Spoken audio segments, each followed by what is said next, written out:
Hello friends, পূর্ণার পৃথিবীর নতুন আরও একটা ভিডিওতে তোমাদের সকলকে জানাই অনেক অনেক স্বাগত। আশা করি তোমরা সকলেই খুব ভালো আছো, আর আমিও খুব ভালো আছি।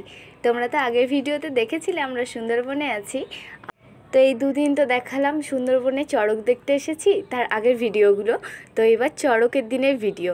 তো এখানে দেখো ভূত পেতনি তৈরি করেছে, মানে শিবের সঙ্গে যারা থাকে ভূত পেতনি তাদেরকে। আর পাশে দেখো কুমির তৈরি করেছে। আর আগের ভিডিওতে দেখেছিলে যে খেজুর ভাঙা হয়েছিল, সেই খেজুরগুলো এনে ওই কুমিরটা বানানো হয়েছে।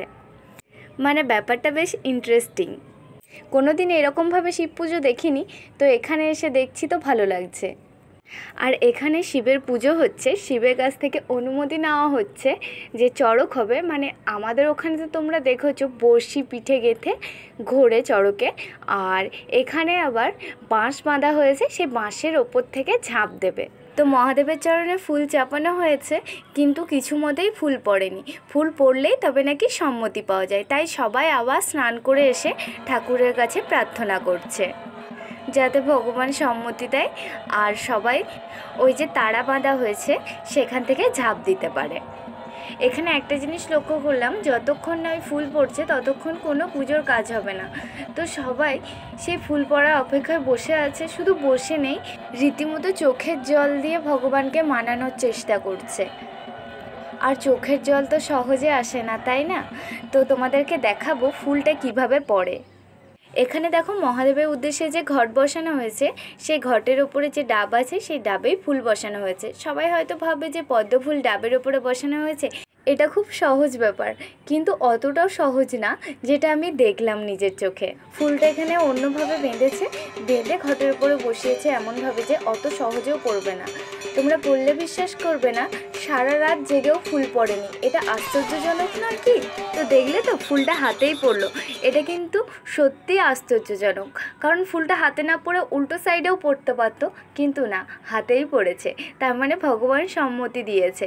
সে যাই হোক, এবার দেখাচ্ছি তোমাদেরকে। এই যে এখানে তারা বেঁধেছে, এখান থেকে সবাই পড়বে। আর চড়ক দেখার জন্য কত মানুষের ঢল নেমেছে দেখো।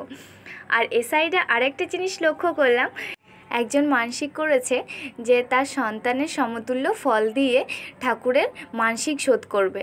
হয়তো কোনো বিপদ থেকে মুক্তি পাওয়ার জন্যই এমন সিদ্ধান্ত, আর হয়তো সেই বিপদ থেকে ভগবান তাদেরকে উদ্ধারও করেছে, তাই এরকম মানসিক তারা শোধ করছে। ভক্তি আর বিশ্বাস রাখলে নাকি সব কিছুই সম্ভব। তা সত্যি এখানে এসে অনেক কিছুই দেখলাম। তো চলো এবার তোমাদেরকে আমাদের সোনামা কী করছে সেটা দেখাই।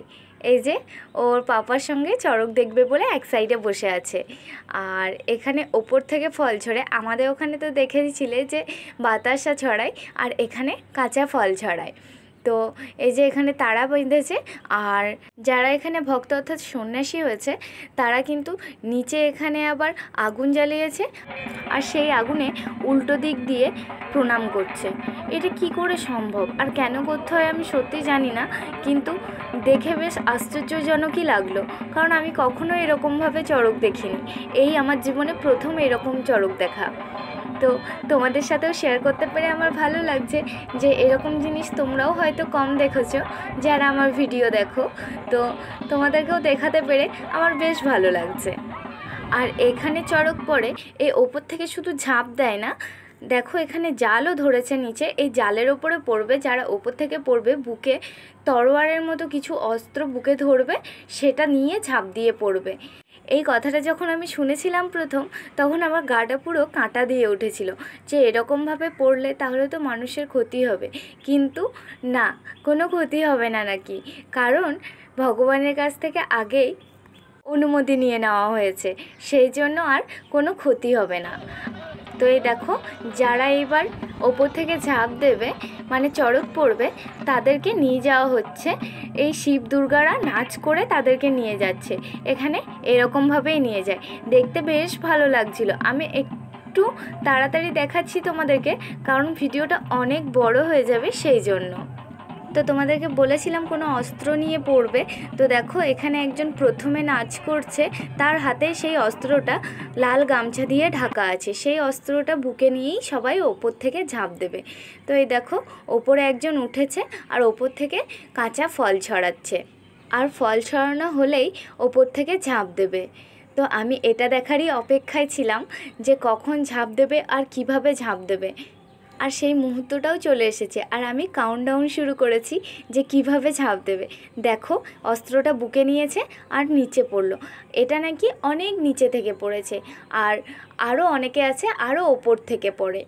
তো তার মধ্যে এখানে মেলা বসেছিল, আর মনামিকে আমি একটা বেলুন কিনে দিয়েছি। আর ওর আনন্দটা দেখো, দাদু ভাইয়ের সঙ্গে ও সেই বেলুনটা নিয়ে খেলা করছে। আর বাবা বলছে এটা ওকে না দিতেই পারতিস, চোখে মুখে লাগাবে। সত্যিই তো তাই, ও চোখে মুখে লাগিয়ে দেবে, যা দুষ্টু মেয়েও। আর চড়ক শেষে এখানে ঠাম্মা আমাদের সঙ্গে দেখা করতে এসেছে। ঠাম্মা বলতে এটা স্মৃতির ঠাম্মা। তো ভিডিওটা আজকে এই পর্যন্তই। যদি ভালো লেগে থাকে তাহলে অবশ্যই লাইক কমেন্ট শেয়ার করবে, আর যারা আমার চ্যানেলে একদম নতুন তারা আমার চ্যানেলটিকে সাবস্ক্রাইব করে আমার পাশে থাকবে। সকলকে অনেক অনেক ধন্যবাদ।